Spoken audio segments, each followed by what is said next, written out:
Today, I'm going to show you the 3 charts that explain why a Fed pivot is going to crash the equity market. Yes, you heard me correctly. Most people believe that when interest rates are going up, stocks are going down, and that is because of 2022. We saw the fastest interest rate hiking schedule in history, and assets had their worst year in decades. The 10-year Treasury bond actually had its worst year since the 1770s. But this chart right here explains everything you need to know. Every single time that the Fed has pivoted, markets have crashed in the following year. We can see in 1969, we saw a Fed pivot and the markets crashed by 36%.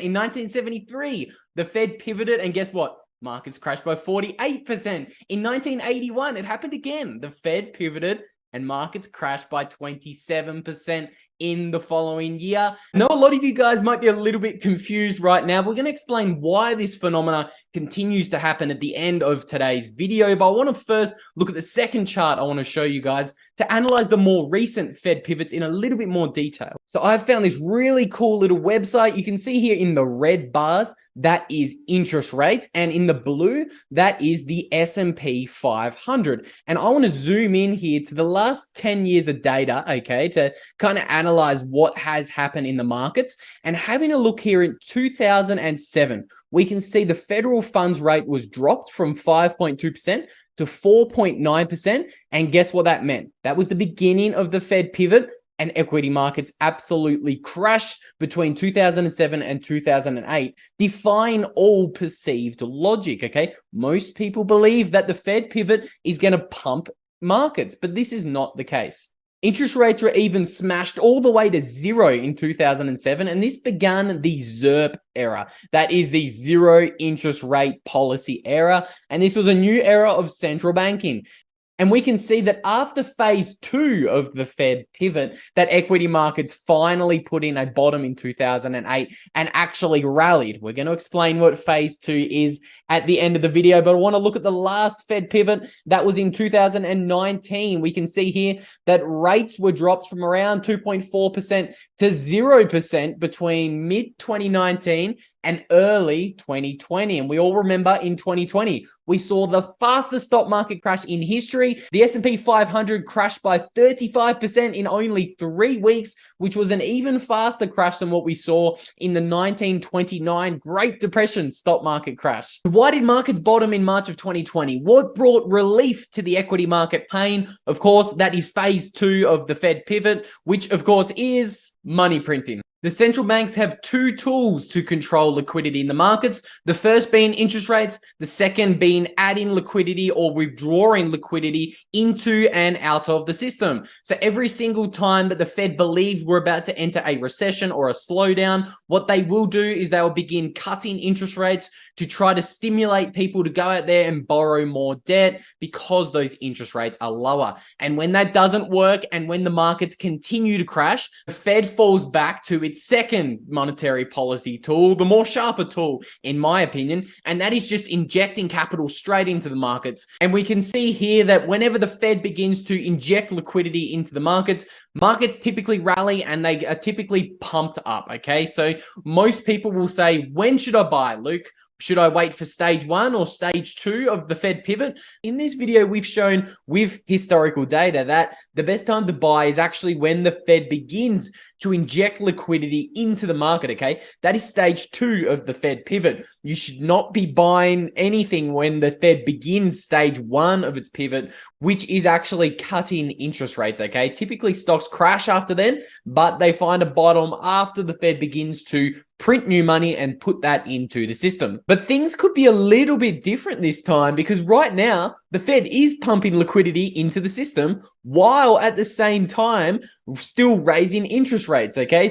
We can see here, this is the chart of the Fed's balance sheet, and it's zoomed in on the past few years here, and we can see the Fed was successfully able to actually shrink its balance sheet by around $800 billion, but we can see what happened in early 2023. We had that banking crisis, okay? Silvergate, Silicon Valley Bank, and then Credit Suisse in Europe. All of these banks began to go bankrupt because they need liquidity continually pumped into the market and they need interest rates low, not high, okay? Central banks around the world have been raising interest rates aggressively over the past 18 months. And we can see just how much liquidity was pumped back into the system in only the space of a month previously, okay? As this banking crisis happened, the Fed created a new tool. That is, of course, BTFP. A lot of people call that by the effing Ponzi. That's what Greg Foss called it in our interview last week. I recommend you go and check that one out. I believe BTFP is actually called Bank Term Funding Program, and it's not QE, okay? Yes, it is pumping liquidity back into the system, but our central planners and authoritarians have been very clear about the fact this is not QE, but we can see how much liquidity was pumped back into the system.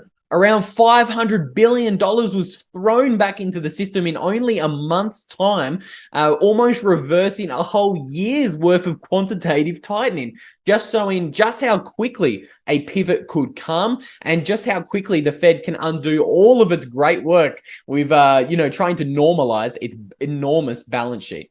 Now, I want to put this recent quantitative tightening in a little bit more context because this will help to kind of give us some very clear conclusions and takeaways at the end of this video.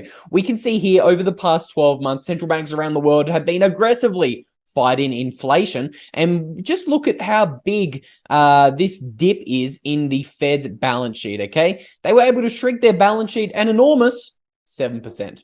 And obviously that led to an enormous banking crisis in early 23. It was actually the biggest bank run since the 1920s Great Depression. I wanted to show you that chart because it really does put everything into much better context, okay? The Fed and the central bankers cannot normalize their balance sheets, okay? They are far too indebted and the world cannot sustain these very high interest rates. So how do you guys make money in an increasingly volatile world? This chart here shows that the volatility in the markets is only increasing and increasing over the past 2 decades. So how do you guys profit from it? If you're enjoying this video so far, you're probably going to love the Substack article that I wrote on this very topic. Again, there's only so many charts, graphs, and statistics that I can cram into one 10-minute video. So I cover this topic in more depth in that article. So let's get back into this one. And most people will say, just dollar cost average, bro. You know, time in the market is always going to beat time in the market. And I believe that is wrong.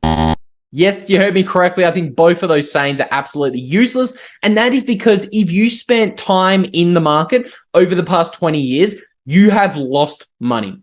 And now I bet most people are really scratching their heads because when we look at stocks priced in dollars, we can see that they are some of the best performing assets in the past 10 years. The S&P 500 is up by over 500%. The NASDAQ is up by over 700% in the last 10 years alone. And people are thinking, you're an idiot, Luke. You don't know what you're talking about. But what they're forgetting to do is to actually denominate those stocks by the money supply, okay? We've all been given the illusion that prices of everything continues to go up, when in fact, what we're actually watching is just the debasement of our currency, okay? The central banks around the world have printed tens of trillions of dollars in the past 10 years, and they've pumped all of that liquidity into the asset markets. And when you actually measure these asset markets by the Fed's balance sheet, we can see a very different story. So this here, I've taken the S&P 500 and I've divided it by the Fed's balance sheet, okay? What we can see here is when we divide the S&P 500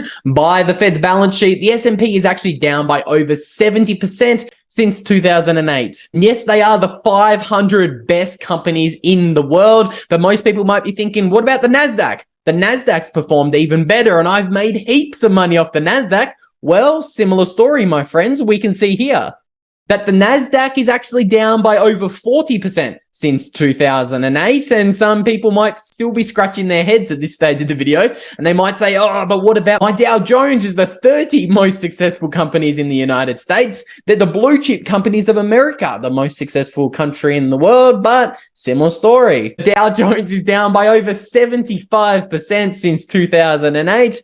And the only asset that has actually outperformed the Fed's balance sheet over the past 15 years, as the Fed's balance sheet has grown from zero to around $9 trillion is, guess what? It's Bitcoin.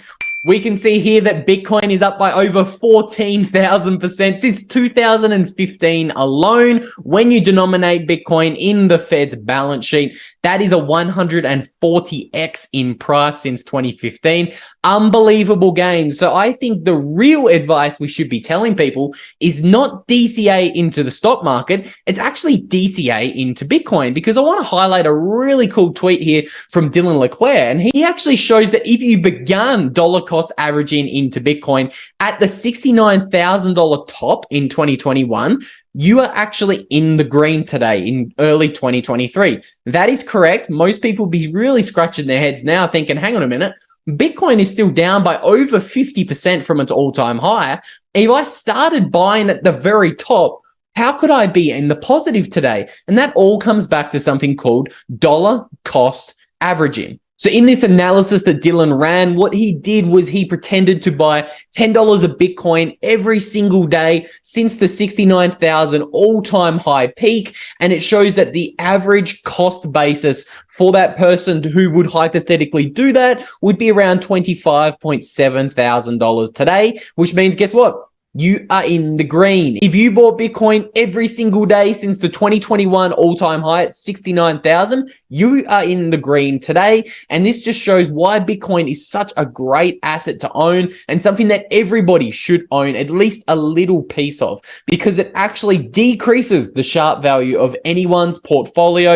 It is a decorrelated asset. Most people be scratching their heads when I say that, but just remember, the S&P 500 is only up by 4% this year. Meanwhile, Bitcoin is up by over 90%, okay? The decoupling has already happened. Bitcoin is an anti-fragile asset. Even during the worst time frame you could possibly pick for Bitcoin, which is the past 18 months, you were still in the green if you were dollar cost averaging into Bitcoin. So that should be a great takeaway for today's video. You should dollar cost average into your savings account, okay? Bitcoin is your savings account. Yes, it is volatile when you price it in the USD or any other fiat currency around the world. But when you zoom out just a little bit, Bitcoin is the best performing asset in history. It's the best performing asset since 2020, and it's the best performing asset since 2023. And with all that said, if you want to buy a little bit of Bitcoin or store a little bit of Bitcoin safely and correctly off an exchange, I recommend you check out our amazing Bitcoin only show sponsors that are linked down below.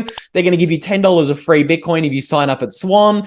And if you need help taking custody of your own Bitcoin or doing anything in the Bitcoin space, you can reach out to us at CoinBeast Connect, and we can jump on a one-on-one video call with you and help you with any Bitcoin issues you're having. And with all that said, I'll see you guys in the next video.